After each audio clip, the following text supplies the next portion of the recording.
संसार से शाश्वत विरति को यम कहा गया है। जैसे पतंजलि में आपके यम 5 होंगे, यहां पर सिर्फ हमारे दर्शन में तंत्र के आधार पर अगर आप करते हैं तो कहता है कि संसार से विरक्ति ना, संसार से आपको कोई अपेक्षा ना रह जाए, उसको यम कहा गया, और एक ही यम को फॉलो करते। यहां पर आपको समझने वाली बात यह है कि जब हम वैराग्य की बात करते हैं एनालिटिकल रूप से, तो हम ऐसा दिखाते हैं कि हमें संसार से हम अलग हैं ना, संसार में हमको कोई रस नहीं है, इस आधार पर देखते हैं। लेकिन अगर हम तांत्रिक प्रक्रिया से कहते हैं तो हम ये कहेंगे कि हमें तो आसक्ति का अनुभव है, हम पत्नी से आ सकते हैं, पति से आ सकते हैं, बेटे से आ सकते हैं, तो हमारी तो जितना अनुभव है वो आसक्ति का है। अगर हम विरक्ति की बात करते हैं तो हम उसके अपोजिट सोचते हैं, और कई बार ये विरक्ति घृणा में कन्वर्ट हो जाती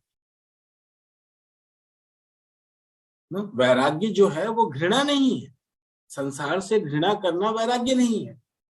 तो तांत्रिक दर्शन के आधार पर अगर आप देखेंगे तो हम कहेंगे आप परमात्मा से आसक्त हो जाओ, आपको अटैचमेंट का अनुभव है। तो जो अटैचमेंट आपको बेटे के साथ है, पत्नी के साथ है, पति के साथ है, वही अटैचमेंट परमात्मा के साथ कर दो, शिव तत्व के साथ कर दो, तो उसका आपको अनुभव है। तो जैसे ही आपकी आसक्ति ईश्वर की तरफ जाएगी तो आपको विरक्ति की प्रैक्टिस नहीं करनी और संसार से घृणा भी नहीं करना है, या उसकी निकृष्ट भी नहीं मानना है उसको, और संसार से आपकी अपेक्षा कम हो जाएगी और ईश्वर से के प्रति आपकी आसक्ति बढ़ जाएगी। तो विरक्ति इसका एक बाय प्रोडक्ट बनकर आपके सामने एक अनुभव के रूप में आएगा, और उस अनुभव का आधार आसक्ति ही हो। तो बजाय कि डिटैचमेंट प्रैक्टिस करने के लिए आप अटैचमेंट की प्रैक्टिस,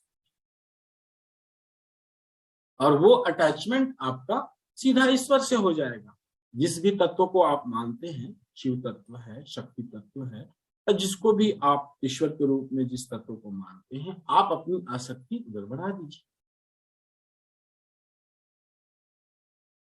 आसक्ति बढ़ते ही आपको संसार से जो अपेक्षाएं हैं वो कम हो जाए, और जितना भी दुख है अपेक्षा से होता है।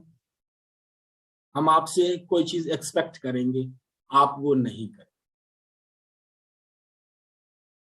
तो दुख होगा,